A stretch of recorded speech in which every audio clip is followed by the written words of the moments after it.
नमस्कार, मैं रचना शर्मा चढ़ती कला टाइम टीवी देख रहे सभी दर्शकों का स्वागत करती हूं। आप देख रहे हैं उत्तर प्रदेश के विशेष समाचार।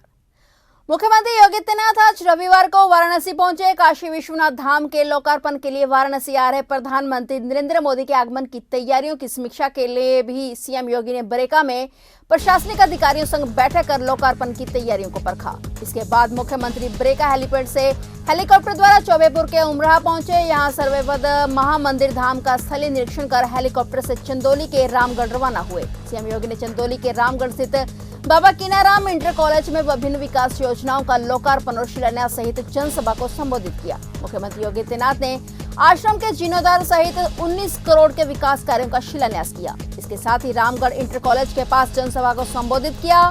दरअसल पीएम मोदी 13 दिसंबर को काशी विश्वनाथ कॉरिडोर का लोकार्पण करने वाले हैं। पीएम मोदी के लिए यह ड्रीम प्रोजेक्ट है, इसलिए इसे लेकर वे और पूरी काशीवासी खासे उत्साहित हैं। पीएम बनने के बाद से ही मोदी इस प्रोजेक्ट को लेकर काफी सजग रहे हैं और यही कारण है कि बाबा विश्वनाथ मंदिर के उद्घाटन के मौके पर सभी शहरवासियों को प्रसाद वितरण की योजना बनाई गई है। इसके लिए अभी से तैयारियां शुरू हो चुकी हैं और उद्घाटन के दिन हर घर पर लड्डू पहुंचाए जाएंगे। साथ ही उपहार स्वरूप एक किताब भी भेंट की जाएगी। गौरतलब है कि 13 दिसंबर को पीएम मोदी काशी विश्वनाथ कॉरिडोर का लोकार्पण करेंगे। 600 करोड़ रुपए की लागत से यह प्रोजेक्ट पूरा किया गया है और अब विश्वनाथ मंदिर नए क्लेवर में नजर आएगा। गोरखपुर जिले में रविवार को मुख्यमंत्री योगी आदित्यनाथ के जनता दरबार में आए लोगों से मुलाकात के दौरान सीएम ने जिलाधिकारियों और एसएसपी से कहा है कि जन सुनवाई पर विशेष ध्यान देने की जरूरत है। इससे लोगों को न्याय मिलेगा, लोगों की समस्याओं का समाधान तुरंत होगा। उन्होंने लोगों की समस्याएं सुनी और भरोसा दिया कि किसी के साथ अन्याय नहीं होने दिया जाएगा। मुख्यमंत्री का जनता दरबार हिंदू सेवाश्रम में लगाया गया, जहां पर सैकड़ों लोगों से मुख्यमंत्री ने मुलाकात की। सीएम योगी गोरखपुर दौरे के तीसरे दिन रविवार को गोरखनाथ के दर्शन पूजन के बाद गौशाला गए। इसके बाद सीएम ने मंदिर परिसर में ही पत्रकारों से बातचीत की और इस दौरान उन्होंने विपक्ष पर जमकर हमला बोला। कहा कि गोरखपुर का खाद कारखाना पूर्वी उत्तर प्रदेश के अब तक का सबसे बड़ा निवेश है। उस सपने को साकार करते हुए पूर्वी उत्तर प्रदेश की 5 करोड़ की जनता देख रही है, जिसे पिछली सरकारों ने अपनी नाकामयाबियों के कारण नकार दिया था। गोरखपुर में 1990 में फर्टिलाइजर कॉर्पोरेशन ऑफ इंडिया का एक खाद कारखाना था जो बंद हो गया था। सीएम ने कहा कि अनेक सरकारें आई, आश्वासन पर आश्वासन दिए गए, लेकिन 26 वर्षों तक उन लोगों ने हमेशा हाथ खड़े कर दिए कि अब यहाँ पर नए कारखाने की आवश्यकता नहीं है। इसके कारण न केवल अन्नदाता किसान प्रभावित रहे, बल्कि सामान्य नागरिकों के जीवन पर भी असर पड़ा। गोरखपुर के विकास और पूर्वी उत्तर प्रदेश के विकास पर प्रभाव पड़ा। रोजगार और नौकरी की संभावनाओं पर विराम लगा। सीएम ने कहा कि अब यह सपना साकार हो चुका है। प्रधानमंत्री नरेंद्र मोदी जी ने 2016 में गोरखपुर के खाद कारखाने का शिलान्यास किया और एक समय सीमा के अंदर यह खाद कारखाना बन करके तैयार है। 7 दिसंबर को प्रधानमंत्री नरेंद्र मोदी के कर कमलों से एक भव्य समारोह के साथ इसका उद्घाटन होगा। देश के यशस्वी प्रधानमंत्री आदरणीय श्री नरेंद्र मोदी जी द्वारा 7 दिसंबर को पूर्वी उत्तर प्रदेश के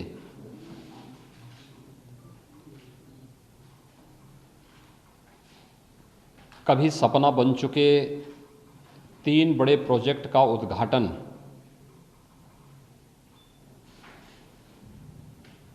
प्रधानमंत्री जी के कर कमलों से होने जा रहा है।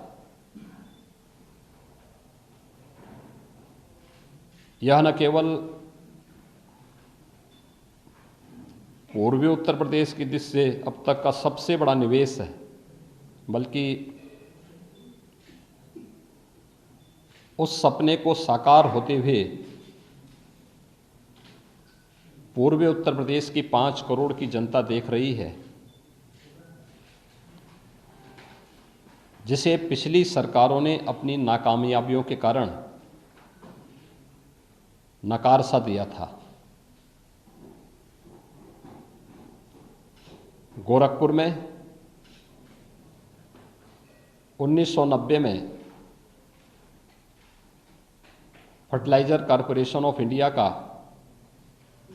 एक खाद कारखाना था जो बंद हो गया था। अनेक सरकारें आईं, आश्वासन पर आश्वासन दिए गए, लेकिन 26 वर्षों तक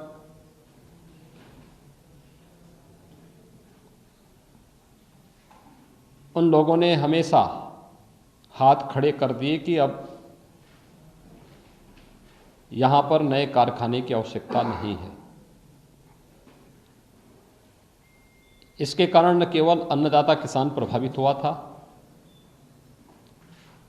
बल्कि सामान्य नागरिकों के जीवन पर असर पड़ा। गोरखपुर के विकास और पूर्वी उत्तर प्रदेश के विकास पर विपरीत असर पड़ा। रोजगार और नौकरी की संभावनाओं पर विराम लगा। अब यह सपना साकार हो चुका है। प्रधानमंत्री मोदी जी ने 2016 में गोरखपुर के खाद कारखाने का शिलान्यास किया और एक समय सीमा के अंदर यह खाद कारखाना बनकर के तैयार है। 7 दिसंबर को प्रधानमंत्री मोदी जी के करकमलों से एक भव्य समारोह में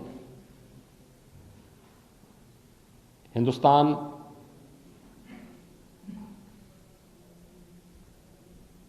उर्वरक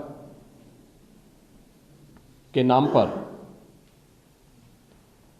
यह नया खाद कारखाना बनकर के तैयार है। यह राष्ट्र को समर्पित होगा।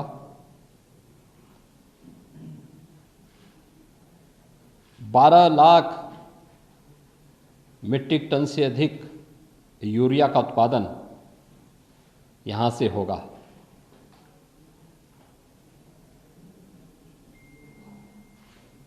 इसी प्रकार से यह खाद कारखाना केवल यहाँ पर किसानों को समय पर उर्वरक और रसायन उपलब्ध कराने में, बल्कि ढेर सारी रोजगार की संभावनाओं को आगे बढ़ाने में इसकी एक बहुत बड़ी भूमिका होगी। केंद्र सरकार ने उत्तर प्रदेश के अमेठी के कोरबा में 5,000 करोड़ रुपए की लागत वाले 5 लाख से अधिक AK-203 असॉल्ट राइफल के विनिर्माण समझौते को अपनी अंतिम मंजूरी दे दी है। आधिकारिक सूत्रों ने यह जानकारी दी। उन्होंने कहा कि इस बड़े सौदे की औपचारिक घोषणा सोमवार को दिल्ली में प्रधानमंत्री नरेंद्र मोदी और रूसी राष्ट्रपति व्लादिमीर पुतिन के बीच शिखर सम्मेलन में होने की उम्मीद है। सूत्रों ने बताया कि प्रधानमंत्री नरेंद्र मोदी की अध्यक्षता वाली सुरक्षा मामलों की मंत्रिमंडलीय समिति ने इस सौदे को मंजूरी प्रदान कर दी है। इससे कुछ दिन पहले इसे रक्षा खरीद परिषद ने हरी झंडी दिखाई थी और इस संबंध में एक सूत्र ने कहा है कि भारत में रक्षा निर्माण में आत्मनिर्भरता को बढ़ावा देने के प्रयास में सरकार ने अमेठी के कोरबा में 5 लाख से अधिक AK-203 असॉल्ट राइफलों के उत्पादन की योजना को मंजूरी दी है। पिछले साल रक्षा मंत्री राजनाथ सिंह की मॉस्को यात्रा के दौरान रूस और भारत दोनों ने सौदे के लिए सैद्धांतिक मंजूरी दी थी। सूत्रों ने कहा है कि उत्तर प्रदेश भारत का रक्षा विनिर्माण केंद्र बनने के मार्ग पर है। उन्होंने कहा कि यह परियोजना विभिन्न सूक्ष्म, लघु और मध्यम उद्यमों और अन्य रक्षा उद्योगों को कच्चे माल तथा घटकों की आपूर्ति के लिए व्यावसायिक अवसर प्रदान करेगी।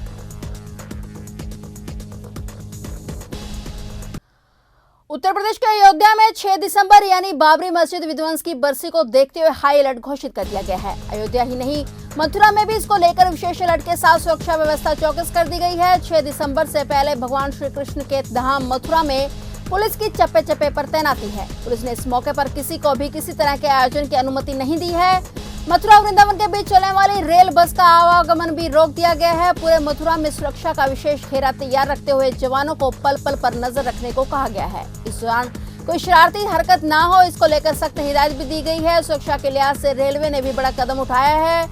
मथुरा और वृंदावन के बीच चलने वाली रेल बस का आवागमन अगले आदेश तक रोक दिया गया है। ये रेल बस ईदगाह के सामने और श्री कृष्ण जन्म स्थान के पास से होकर गुजरती है। इसी को लेकर रेलवे ने इसे स्थगित करने का फैसला किया। कुल मिलाकर प्रशासन किसी भी तरह से ढिलाई बरतने के मूड में नहीं है। उत्तर प्रदेश के मुख्यमंत्री योगी आदित्यनाथ ने आज राज्य को बड़ी सौगात दी है। सीएम योगी ने 5,000 नए स्वास्थ्य उपकेंद्रों का लोकार्पण किया और मंत्र ऐप को भी लॉन्च किया। बलरामपुर जिले के स्वास्थ्य सेवाओं को बेहतर बनाने के लिए उप स्वास्थ्य केंद्रों का महत्वपूर्ण योगदान है। इसके माध्यम से सुदूर इलाकों में विभाग द्वारा संचालित योजनाएं आसानी से पहुंच जाती हैं। जिले में अब तक 206 केंद्र थे, लेकिन अब 121 केंद्र और मिल रहे हैं। आज सीएम योगी आदित्यनाथ ने लखनऊ से ऑनलाइन सभी उपकेंद्रों का उद्घाटन किया। इन सभी उपकेंद्रों पर टीकाकरण शुरू कर दिया गया है। सरकार की मंशा है कि जिले के कोने कोने तक सभी को प्राथमिक और बेहतर स्वास्थ्य सुविधाएं मुहैया हों। इसके लिए विभाग लगातार प्रयासरत है। जिले में करीब 5000 की आबादी पर एक उप स्वास्थ्य केंद्र होना चाहिए था, लेकिन अभी तक करीब 10,000 की आबादी पर एक केंद्र था। जिले में अब तक कुल 206 उप स्वास्थ्य केंद्र थे, जिसके द्वारा स्वास्थ्य सेवाएं दी जा रही थी। रविवार को सीएम योगी आदित्यनाथ ने लखनऊ से प्रदेश में 5000 नवीन उप केंद्रों, 15 BSL-2 लैब और मंत्रमान नवजात ट्रैकिंग ऐप का उद्घाटन कर दिया है। हमीरपुर जिले में इंस्टीट्यूटर द्वारा राजमिस्त्री की पीट कर हत्या कर देने का एक मामला सामने आया है। राजमिस्त्री गांव में मकान बनाने के दौरान मालिक और विरोधियों के बीच फंस गया। घटना में इंस्टीट्यूटर रघु सिंह ने अपने 3 साथियों के साथ राजमिस्त्री पर हमला कर घायल कर दिया। घायल राजमिस्त्री की कानपुर में इलाज के दौरान मौत हो गई। राजमिस्त्री की मौत के बाद से गांव में हड़कंप मचा हुआ है। मौत के बाद गांव पहुंचे पुलिस अधीक्षक ने आरोपियों के खिलाफ मुकदमा दर्ज कर जल्द कार्रवाई करने की बात कही है। परसरिंग के रहने वाले मुन्ना जो राजगीर का काम करने अरछनी में गए हुए थे, वहां पर कल इनके साथ मारपीट की घटना कारित की गई थी। इस संबंध में कल FIR लॉन्च किया गया था। आज कानपुर में हेरेट अस्पताल में इलाज के दौरान इनकी डेथ हो गई है। इस संबंध में रघु और अन्य जितने भी लोग हैं जिनके खिलाफ अभियोग पंजीकृत कराया गया है और इनके जितने भी साथी हैं, इनके विरुद्ध कठोर कार्रवाई की जाएगी। गैंगस्टर एक्ट की भी कार्रवाई की जाएगी। बताया जा रहा है कि सर रघु जो है वो पहले से भी हिस्ट्री शीटर है सर। हाँ, ये बात जानकारी में आई है और इसीलिए इनके विरुद्ध गैंगस्टर की कार्रवाई की जाएगी। इनकी प्रॉपर्टी सीज की जाएगी और इस गिरोह के विरुद्ध कठोरतम कार्रवाई की जाएगी। डिप्टी सीएम केशव प्रसाद मौर्य ने सिद्धौर कस्बे के रामलीला मैदान में एक जनसभा को संबोधित किया। इसके साथ ही करोड़ों की 27 परियोजनाओं का लोकार्पण और शिलान्यास भी किया। जनसभा के दौरान केशव प्रसाद मौर्य ने कहा कि आज जैतपुर विधानसभा में कई परियोजनाओं का लोकार्पण और शिलान्यास किया गया है। आज जनता भाजपा सरकार की तुलना पहले की बाकी की सरकारों से कर सकती है। केशव प्रसाद मौर्य ने कहा है कि देश के प्रधानमंत्री नरेंद्र मोदी जनता के लिए काम कर रहे हैं। नरेंद्र मोदी आज देश के ही नहीं विश्व के सबसे बड़े नेता हैं। पीएम के नेतृत्व में आज भारत का डंका पूरे विश्व में बज रहा है। उन्होंने कहा कि केंद्र की मोदी सरकार और प्रदेश की योगी सरकार ने शहर और ग्रामीण क्षेत्रों में गरीब जनता को आवाज देने का काम किया है। आज किसानों को किसान सम्मान निधि मिल रही है। पहले जनता का हक सपा बसपा और कांग्रेस के दलाल खा जाते थे, इसलिए आज सपा बसपा और कांग्रेस के दलाल नाराज हैं क्योंकि उनको भ्रष्टाचार करने की छूट नहीं मिल रही है। ये कहते हुए उन्होंने ये भी कहा कि आज पीएम मोदी ने सबकी दिलाली बंद कर दी है। आगे लाने की कोशिश करें। ऐसा मत सोचिए मेरे मित्र, हम चाहते हैं कि जैसे उत्तर प्रदेश कमल के फूल की तरह खिल रहा है, मेरे पत्रकार मित्रों के जीवन में भी कमल के फूल की तरह यानी ऐसा खिलापन आवे। हम इन गुंडों, माफियाओं, अपराधियों से मुक्त उत्तर प्रदेश बनाने के लिए लड़ाई लड़े। आज अपराधी, गुंडे, माफिया उत्तर प्रदेश छोड़ करके भाग रहे हैं। आप भी सुरक्षित हैं, प्रदेश भी सुरक्षित है, यहाँ की जनता भी सुरक्षित है।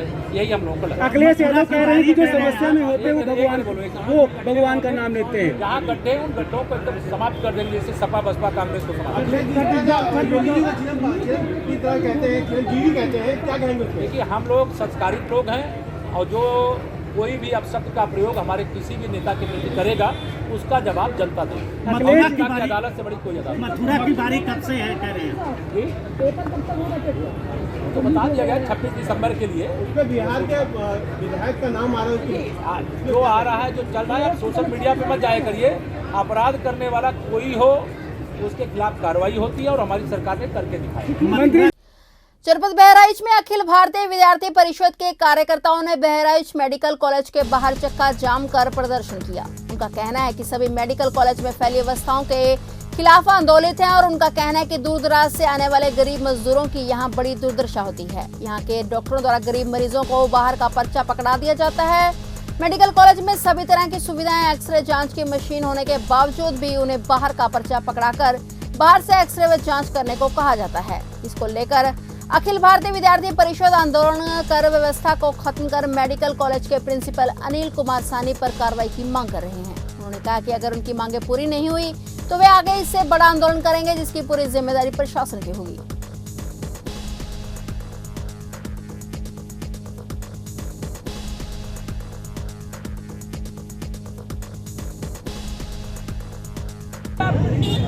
अखिल भारतीय विद्यार्थी परिषद ने अगस्त महीने में प्राचार्य को संबोधित 4 सूत्री मांग पत्र दिया था, जिसमें मेडिकल अस्पताल से संबंधित समस्याएं थी।